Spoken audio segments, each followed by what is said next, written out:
Hi, everyone. Welcome to our event today.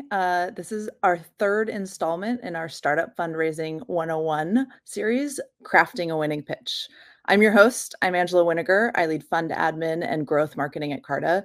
And this is actually a topic that's near and dear to my heart because prior to Carta, I worked as an investor at Norwest and Floodgate and saw many, many pitches that kind of spanned the gamut. So I'm so excited to be here with some amazing panelists to talk about how VCs and accelerators look at early stage pitches. This series goes along with our Startup 101 curriculum, and it's actually, because it's the third installment, if you'd like to see the other installments in the series, you can go to carta.com and go to our resources tab and see a full curriculum on how to think about fundraising aside from just the pitch. So with that, I'm going to have our panelists come on stage and introduce themselves. I'm going to start with Clayton, who is a partner at 500 Global. So Clayton, Bryan, welcome. Thank you, Angela, and thank you, Carta, for having me. So excited to be here today. My name is Clayton Bryan. I'm a partner at 500 Global, formerly 500 Startups. I also lead our flagship accelerator that's based in Palo Alto. For those of you that are unfamiliar with 500, we're a 14-year-old organization. We're both a venture firm. We're a venture firm that runs an accelerator program.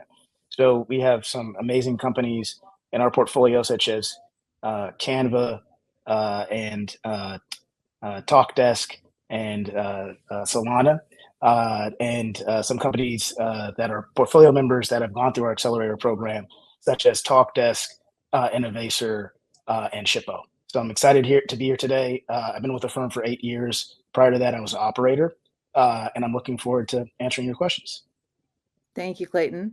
Next, we're going to be joined by Keisha, Landrum, Pierre, who is general partner and founder at Emmeline Ventures.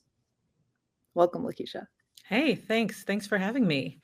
Really great to be here. Hi, everyone. Keisha, Landrum, Pierre, one of 3 GPs at Emmeline Ventures, which is an early stage VC firm that invests in women entrepreneurs building in the healthcare space. So healthcare, we call it our health, wealth, and sustainability buckets. Really excited to be here and to answer questions as well. Awesome. Next, we're joined by Meka Asonye, partner at First Round Capital. Welcome, Meka. Hey, everyone. So nice to meet you. My name's Meka. I'm one of the 6 investing partners here at First Round. We're a 20-year-old early stage VC. We lead pre-seed and seed rounds, and the name behind Uber, Square, and Roblox. And as far as my background, after a career working in professional baseball, I spent a half decade at Stripe and then have been leading investments here at First Round. And I spend my time in AI, enterprise, and national defense. Awesome. Thanks, Meka. And finally, our last panelist is Prerna Sharma, who is a partner at Antler. Welcome, Prerna. Hey, thanks, Angela. Excited to be here. I'm Prerna, one of the GPs in the Antler US Fund. Antler as a firm started in 2018 back in Singapore, which is also where I started with the firm pretty much since day one. We invest at the earliest stages of the company building. We call that day zero, I almost -1, like when you don't even have an idea. So go super early.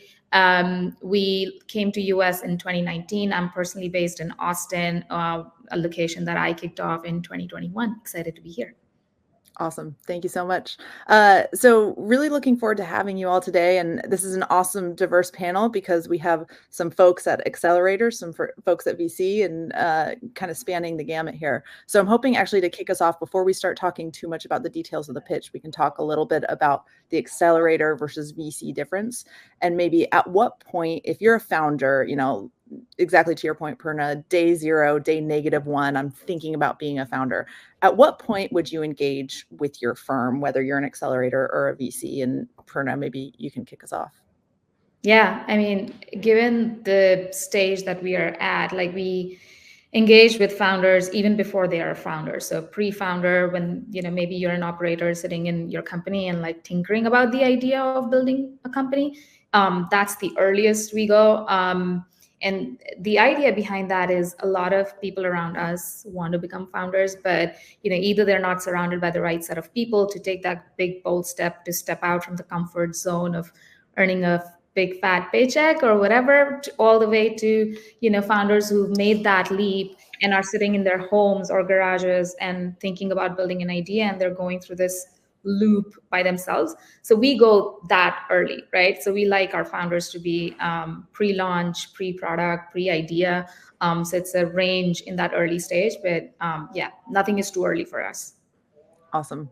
And Meka, maybe you can speak a little to the VC side. You work at a fund called First Round, quite literally is in the name.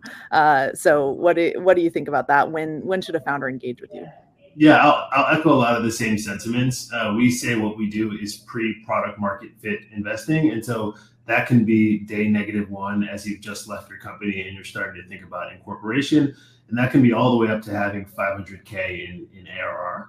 We usually say that it's somewhere in the first 3 years of a company's life.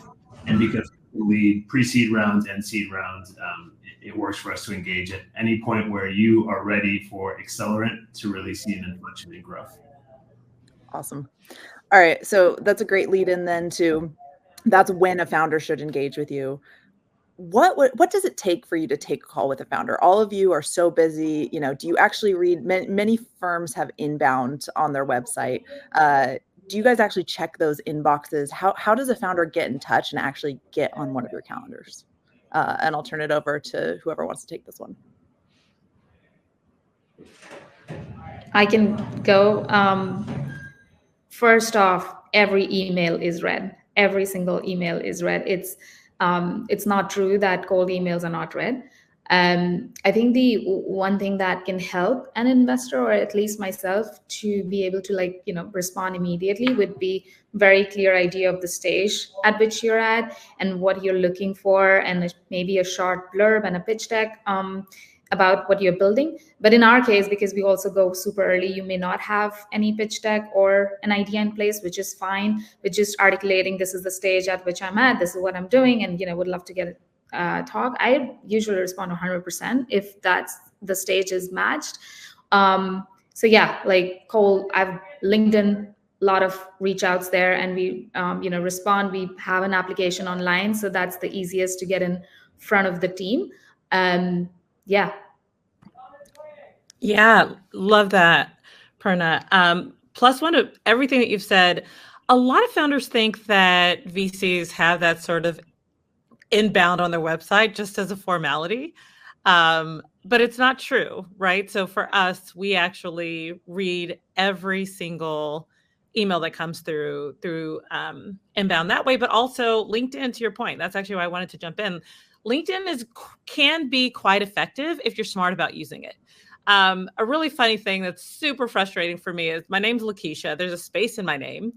And it's very clear when founders are sending like spam pitch decks to everyone, because it'll say, hey, here's the company I'm building. It's like, well, great. They're actually not sending this email to me.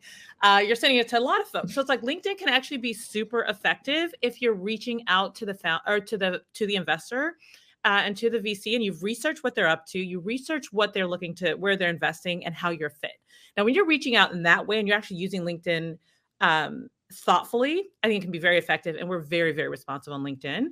And so that's sort of what I would add, but totally +1 everything that Prerna said. Awesome. Clayton, you want to jump in here? Yeah, I'll jump in. So we do have an application process that's on our site. We also do really like it when we have referrals. We have such a large, vibrant community of builders. So we love it when a portfolio company and an alumni of our program sends us along someone in their network. I think in terms of like what stands out, we love it when there's a clear articulation of a compelling business model. We do from time to time put out calls for startups in terms of the certain types of sectors or business models that we're looking for. And so, kind of to a similar point to what Keisha brought up, when there's it feels like the founder has put a little bit more care in their application for like why they want to work with 500, why they see that fit. That definitely resonates. How they can leverage, our resources that the firm brings to bear, how thoughtful they are in putting together that application. That really matters to us as we read through that material. So, avoid, I know it's hard to fundraise, but avoid spamming, avoid just trying to put feelers out to everyone, because different investors have different processes they want to see that you can adhere to. Following instructions, I think, is an important characteristic, an important trait in our founders. Make it relevant, make it compelling. I think I agree with everything that was said here. The one thing that I feel like was missing is I look for one thing, and it's like the unique insight. You want to hear what the problem is. You want to hear how they're solving it. You want to hear if there's a compelling why now. You want to understand how big the market is. But if I'm like looking through a 15-page slide deck or a 2-page memo, if it doesn't have the unique insight, which is like, I believe this thing that a lot of other people don't believe, or I'm building in this way that other people haven't built in before, it's generally a waste of time. I mean, for the most part, these markets have existed for a really long time. We're in 2024.